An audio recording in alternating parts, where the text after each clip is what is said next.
Hi everyone, welcome back to Fresh Look Friday. I'm Miss Lora, and today I'm here to talk about middle grade historical fiction.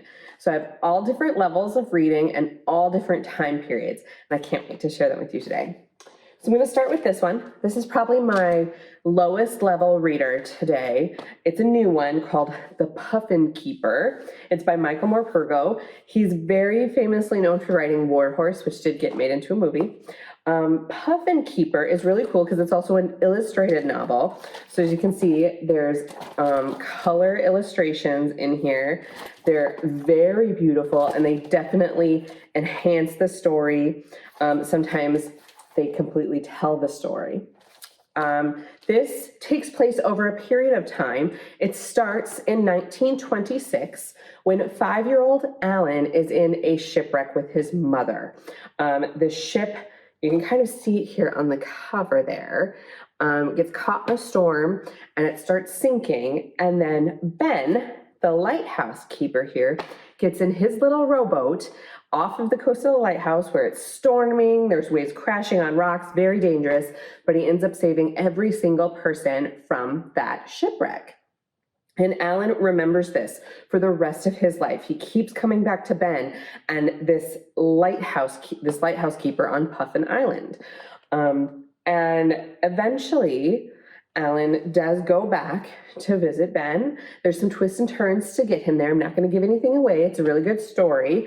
There's adventure. Like I said, it takes place in 1926, the beginning, but because it follows Alan's whole life, we definitely touch on some war, some family relationships. It's a very, very good story. I highly recommend it. And it's actually, I found out at the end, Alan is based on or inspired by Alan Williams Lane, who's actually the founder of Penguin Books. And if you don't know, puffins are a type of penguin. So there's some bits and pieces in this that really inspired Alan to create Penguin Books. If you've ever picked out a book that has like a little penguin on the side up there, that might give you an indication of who he is. I love the illustrations. I love the adventure. I love how warm-hearted this book was. It reminded me a lot of gentle stories about families, maybe traveling out west or growing up together. The Puffin Keeper. Check it out. All right. Our next one, jumping forward in time to the 1960s. This is called She Loves You. It's by Anne Hood. So this is based on a very famous Beatles song. And our main character is Trudy, and she is the biggest Beatles fan. She is in charge of the Beatles fan club at her school, which was huge, and there were lots of cool things going on. But when she starts middle school, only the unpopular kids are now in this Beatles fan club, and Trudy feels like she's lost all of her friends and she doesn't know what to do, and she wants to be popular again, and she is convinced that if she meets Paul McCartney, all of her problems will be solved. I mean, I don't disagree, but I don't know if that's going to work out for her. So she decides that she and her small Beatles fan club are going to try to meet Paul McCartney at their concert in Boston. And what ensues is an epic adventure because there's lies and there's different things to get to Boston. And will she actually meet Paul? And will that save all of her friendships and make her popular again? Read She Loves You to find out. All right, next we have Finding Junie Kim. This I read a few years ago and has stuck with me. I think about it often. Junie, actually this book takes place in 2 time periods. So yes, it is historical fiction, but Junie is in present day. And the historical fiction part is she's learning about her grandparents. Part of her school project is she's decided to interview her grandparents and their experiences during the Korean War. And this is all spurred because in Junie's school, there has been some racist graffiti all over their gym. And it's all a buzz and people are talking. No one knows who did it, but there's speculation. Junie's hurt by it. She's depressed by it. She doesn't know how to handle all of this. And on top of all of these feelings she's having, she's talking to her grandparents and finding out these horrific horrific things that they experienced during the Korean War. It tugs at all of your insides. You don't know how to feel. It's brutal. It's desperate. It's a hug. It's love. It's all of those things. Finding Junie Kim. Okay, I saved my favorite two for last. I listened to both of these. Highly recommend the audios. This is Troublemaker. It's brand new. It's by John Cho. John Cho also narrates the audio version. So this takes place in 1992 during the LA riots, which happened after the police beating of Rodney King. And Jordan is our main character. He is Korean, and his father and mother own a store in Koreatown in LA. And the first night of the riots, everyone's very worried. So Jordan's father goes to the store to try and protect it, to make sure that nothing happens during the riots.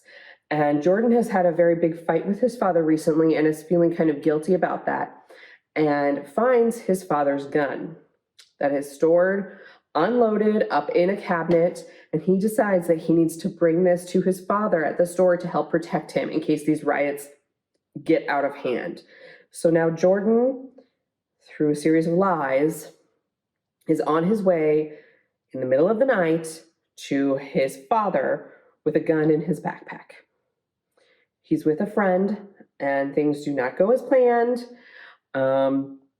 There's lots of twists and turns. There's lots of learning that's happening. There's discussion about racism. There's discussion about families.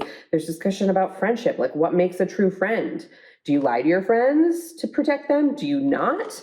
My heart was beating this whole time reading this story. I was so on the edge of my seat, not knowing what was going to happen, and so worried about Jordan and his family. Troublemaker. Finally, Freewater. Oh, I have been recommending this to anyone that will listen.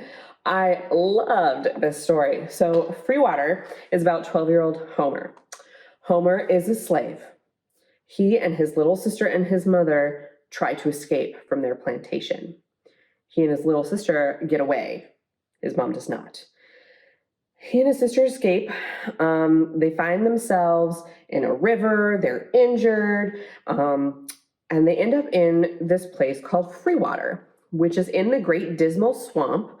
And if I've done a little research after reading this, communities like this did exist. Communities of runaway slaves existed in the Great Dismal Swamp because slave owners could not traverse the swamp well enough to find anybody. So it was like a safe place for these runaways to live for decades. And Homer and his sister come across Freewater, this community in this swamp. And they make friends with some kids that have lived in the swamp their entire life. They've never seen anyone outside of the swamp. They've never seen a white person. They've never seen a house. They've never seen a plantation. And Homer and his sister are becoming friends with these kids. But Homer this whole time is feeling such guilt because his mother did not escape with them. And he needs to go back to the plantation to save his mother. So his sister and these other Freewater kids decide to travel outside of the swamp, which is very complicated and dangerous, to go back to the plantation to save his mother. And again, heart beating on the edge of my seat the whole time.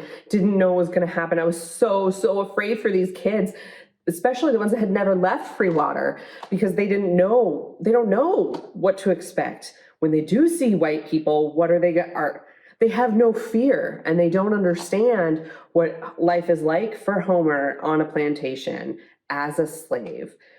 It was very, very, very good. I just highly recommend Freewater. All right, that's what I have for you today. I'll see you guys next time. Bye.